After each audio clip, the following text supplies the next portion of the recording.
آج کل بہت سی ہماری بچیاں ہیں جہی مدرسہ میں ہی ہیں، کہیں مولانا بھیا تنے کچھ بنائے دو، پوچھو کہا بات، تو کہیں ہمارے یہاں گڈوا کبا تو ہمارے لنگ نگاہیں نہیں اٹھاوا تھا۔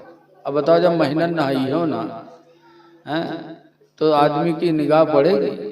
کب نہیں ہے؟ جب کہوں میلم جائے کوئی تب، شادی میں جانی ہوگی تب، اور میلہ اور شادی میں نہائی گئی ہیں تک کونوں سے مسکیائی بتیائی ہیں، اور مردبہ کہوں نگاہ پڑ گئے پھر ہوئے سے لتیابے شروع کرت کہ کسے مسکیات رہے تو۔ اے میری بچیوں، تمہارا مقام بن سنور کے شادی بیاہ میں جانا نہیں۔ ایک بات اور یاد رکھو کہ جب حضور صلی اللہ علیہ وسلم کا وصال ہونے لگا تھا تو وصال کے وقت حضور اپنی بیوی حضرت عائشہ کی ران پہ سر رکھے تھے اور سامنے تسلے میں پانی بھرا ہوا تھا، اور اس تسلے میں حضور ایسے ہاتھ ڈالتے تھے اور کہتے تھے الصلاۃ وما ملکت ایمانکم، اے لوگوں میں تو جا رہا ہوں لیکن دو چیزوں کا خیال رکھنا، الصلاۃ نماز کا خیال رکھنا، وما ملکت ایمانکم اور اپنے ماتحتوں کا خیال رکھنا۔ ماتحت یعنی بیوی، مزدور، نوکر، ان کا خیال رکھنا، ان پر ظلم نہ کرنا، اور نماز کا خیال رکھنا، نماز کبھی چھوٹنے نہ پائے۔ آج ہم لوگ دوسرے کو کہتے ہیں کہ ہماری مسجد گرا رہا ہے، ہمارا مدرسہ گرا رہا ہے، ہم بھی اپنے گریبان میں منہ ڈال کر سوچے ہم کیا کر رہے ہیں۔ حضور فرماتے ہیں الصلاۃ عماد الدین، نماز دین کا کھمبا ہے، فمن اقامها فقد اقام الدین، تو جس نے نماز پڑھا اس نے دین کا کھمبا گاڑ دیا، ومن ترکها فقد ہدم الدین، اور جس نے نماز چھوڑا اس نے دین کو ڈھا ڈالا۔ تو ہم نماز چھوڑ کر دین ڈھا رہے ہیں، تو جو کام غیر کر رہے ہیں وہی کام ہم بھی تو کر رہے ہیں، ہم میں تو ان میں کیا فرق رہ گیا؟ اس لیے میرے بھائی 4 دن کی زندگی اللہ نے دی ہے، نمازوں کی پابندی کر لو، خدا جانے کس وقت بلاوا جائے، کچھ پتہ نہیں ہے کہ کہاں پر موت آئے گی۔ اللہ قرآن میں فرماتا ہے ما تدری نفس بأی ارض تموت، کسی جان کو پتہ نہیں کہ کہاں اور کب اس کو موت آئے گی، تو تیاری کر لو۔ لیکن آج کچھ لوگ ہیں اللہ کہتے تمہیں پتہ نہیں کہاں موت ہے، اور آج بہت سے لوگ ہیں اپنے زندگی میں اپن مزار بنوائے لیتے ہیں۔ ارے زندگی مزار بنوا رہے ہو، خدا جانے اس میں تمہیں رہنا نصیب ہو کہ نہ ہو، کہاں موت ہے۔ اور مزار چاہے جتی چمچموا بنائے لو، اگر ایمان نہیں ہے، اعمال صحیح نہیں ہے تو چمچنی کام ہے، اوپر تو چمچمائی اور نیچے بھم بھم بھم بھم بھری۔ اس لیے مرنے سے پہلے ایمان اپنی صحیح کر لو، اعمال صحیح کر لو۔ کسی کہنے والے نے کہا ہے کہ کوئی گل باقی رہے گا نہ چمن رہ جائے گا، اور ایک رسول اللہ کا دین حسن رہ جائے گا۔ ہم سفیر و باغ میں ہیں کوئی دم کے چہچہے، اور بلبلیں اڑ جائیں گی سونا چمن رہ جائے گا، بلبلیں اڑ جائیں گی سونا چمن رہ جائے گا۔ اطلسو کم خواب کی پوشاک پہ نازا نہ ہو، اطلسو کم خواب کی پوشاک پہ نازا نہ ہو، اس تن بے جان پر خالق کفن رہ جائے گا۔ پوشاک پہ کبھی گھمنڈ نہیں کرنا چاہیے، لیکن ہم لوگ اگر بڑھیا کرتا پائجامہ پائے جائے تھے تو چلے تھے تو وہی دیکھت چلے تھے، چاہے آگے بڑھ رہا ہے جی گڑھا۔ ایسے ہماری بچیاں شادی بیاہ میں پہنی ہیں گرارا، اور ایسا گرارا کہ اوکا اٹھائی کے ایسے چلی، لاگت ہے انسان نہ میں کونو آدھے بونڈر ہویا ہوا تھا، دوڑا لیجیے سب۔ اور بعض گرارا تو اتنے گروا رہا تھا کہ خود نہیں اٹھائے پاؤ تھا، تو یہاں باہر سے دوئی مہروئی لاگا تھا۔ ایسا لباس